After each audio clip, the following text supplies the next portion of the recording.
There's a certain romance to a lighthouse, isn't there? A solitary beacon, a symbol of hope and guidance against the fury of the sea.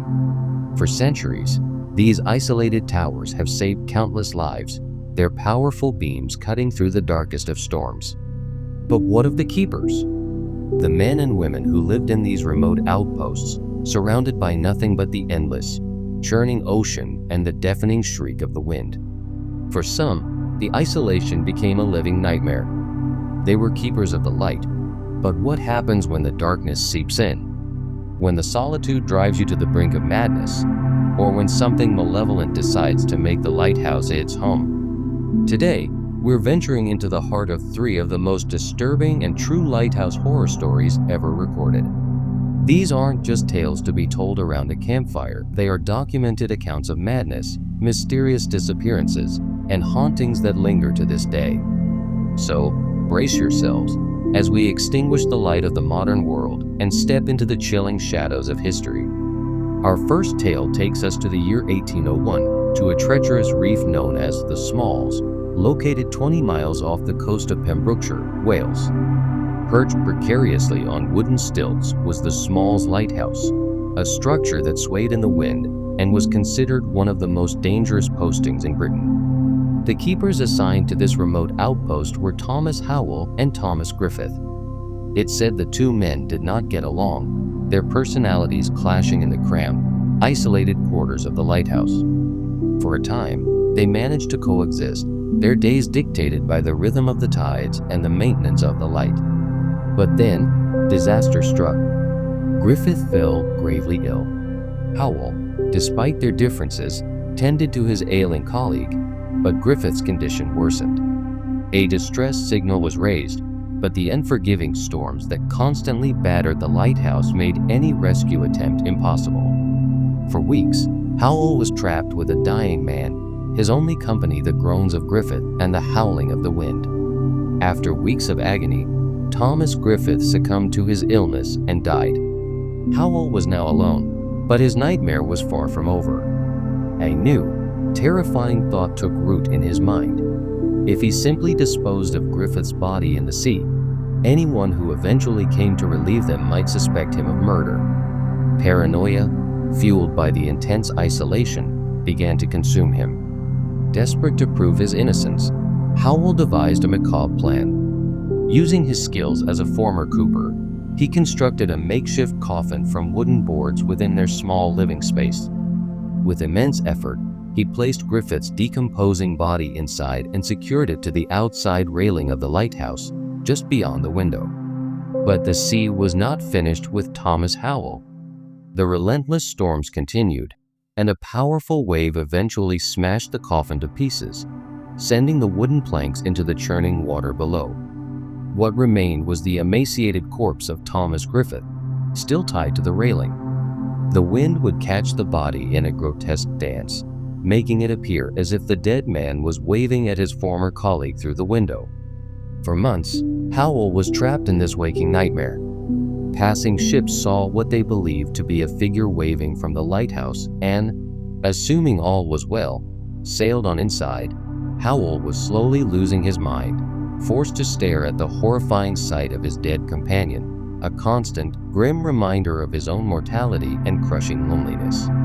When a relief boat was finally able to reach the lighthouse, they found a man who was almost unrecognizable. The once sturdy keeper was now emaciated and delirious, his hair reportedly having turned white from the sheer stress of his ordeal.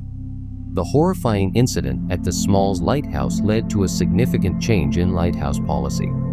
From that point on, it became mandatory for lighthouse stations to be manned by a crew of 3, a rule that remained in place until the automation of lighthouses in the 1980s. The tragedy of Thomas Howell and Thomas Griffith serves as a chilling testament to the psychological toll of isolation and a prime example of real-life lighthouse horror. Our next story is one of the most enduring unsolved mysteries of the 20th century. It takes us to the remote and uninhabited Flannan Isles, off the west coast of Scotland. Here, on the island of Eilean Moor, stands a lighthouse that was the scene of a baffling disappearance in December of 1900. Three experienced lighthouse keepers, Thomas Marshall, James Duckett, and Donald MacArthur, were stationed at this isolated outpost. The first sign that something was amiss came on December 15th, when a passing steamer, the Archer, noted that the light at Eilean Moor was not lit. This was highly unusual, as the keepers were known for their diligence. The crew of a relief vessel, the Hesperus, was dispatched to investigate, but severe weather prevented them from reaching the island until December 26. As the Hesperus approached, an eerie silence greeted them. There was no flag flying from the mast, and no one came out to welcome the relief crew, which was standard practice. The relief keeper, Joseph Moore, was sent ashore to investigate. A sense of dread washed over him as he climbed the 160 steep steps to the lighthouse. Upon reaching the lighthouse, he found the main door and the gate to the compound closed. Inside, the scene was even more perplexing. The beds were unmade, and the clock on the wall had stopped. In the kitchen, a meal was laid out on the table, as if the men had been about to eat when something suddenly called them away. A set of oilskins was found, suggesting that one of the keepers had gone outside without his protective gear, an incredibly risky thing to do in the harsh North Atlantic weather. A thorough search of the small island revealed no trace of the three men. They had vanished without a trace. The only living creature found was a canary in a cage. The last entry in the lighthouse logbook was on December 13th, but there were notes up until December 15th detailing routine tasks. The official investigation, led by Superintendent Robert Muirhead, concluded that the men had likely been swept away by a freak wave while trying to secure a supply crate on the west landing. There was evidence of storm damage on that side of the island, with iron railings bent and a large rock displaced. However, this explanation left many questions unanswered. It was strictly against the rules for all three keepers to be away from the lighthouse at the same time. And why would one of them have gone out without his oilskins? Over the years, numerous theories have emerged to explain the disappearance. Some have suggested that a fight broke out among the men, possibly instigated by MacArthur, who was known for his short temper. This could have led to a tragic accident or even murder. Other, more outlandish theories have included abduction by foreign spies, a sea serpent, or even aliens. One popular theory that circulated for years was based on a supposedly discovered logbook that detailed the men's growing terror of a powerful storm, with one keeper reportedly crying and praying. However, these log entries were later found to be a fabrication, adding another layer of mystery to the story. To this day, the fate of the three lighthouse keepers of Eilean Moor remains unknown. It is a chilling tale of an unexplainable disappearance, a true ghost story of the sea that continues to fascinate and haunt us. The empty lighthouse stands as a silent monument to the men who simply vanished into the unforgiving landscape. Transition to the third story with images of the St. Simon's Island Lighthouse. Story 3. The Ghost of St. Simon's Island 26, 0 to 3800. Voiceover. Our final story takes us to the seemingly idyllic shores of St. Simon's Island, Georgia, and its picturesque lighthouse.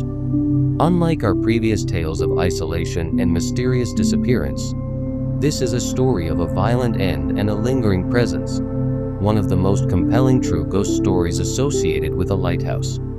In March of 1880, the St. Simon's Lighthouse was manned by keeper Frederick Osborne and his assistant, John Stevens. The two men had worked together for about 5 years, but their relationship was far from amicable. Tensions had been simmering between them, with accounts suggesting the conflict arose from inappropriate remarks made by one of the men towards the other's wife. On a fateful Sunday morning, the simmering animosity erupted into violence. The two men had a duel on the lighthouse grounds, which ended with Stevens shooting and killing Frederick Osborne. Stevens was later acquitted of murder, but it seems that Osborne's spirit was not at peace. Almost immediately after Osborne's death, strange occurrences began to be reported at the lighthouse. The new keeper, George Ashbell, reported doors slamming on their own, the sound of mysterious footsteps, and the sighting of a dark figure in the tower. These unsettling events led to a quick turnover of keepers in the following years. The most famous account of the haunting comes from the early 1900s, during the tenure of keeper Carl Svensson. On a night when Svensson was away, the light mechanism failed. His wife, alone in the lighthouse, struggled to fix it. In a moment of desperation, she reportedly called out for the ghost of Frederick Osborne to help her. To her astonishment, the spectral figure of the murdered keeper appeared and began working on the machinery. The sight was too much for Mrs. Svensson, who fainted.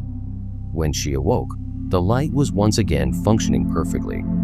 Over the decades, visitors and staff at the St. Simon's Lighthouse, which is now a museum, have continued to report unexplained phenomena. The most common reports are of disembodied footsteps climbing the 129 steps of the spiral staircase. Some have also reported feeling a cold presence, the scent of phantom cigar smoke, and even the faint sound of a man whistling.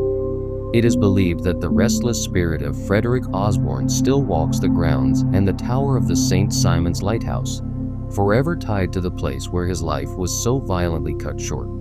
His story serves as a chilling reminder that sometimes the most terrifying lighthouse horror is not the isolation or the unforgiving sea, but the ghosts of the past that refuse to leave. Lighthouses stand as lonely sentinels, their lights a beacon of hope in the vast darkness. But as we've seen, they can also be places of immense psychological pressure, unexplained mysteries, and lingering tragedy.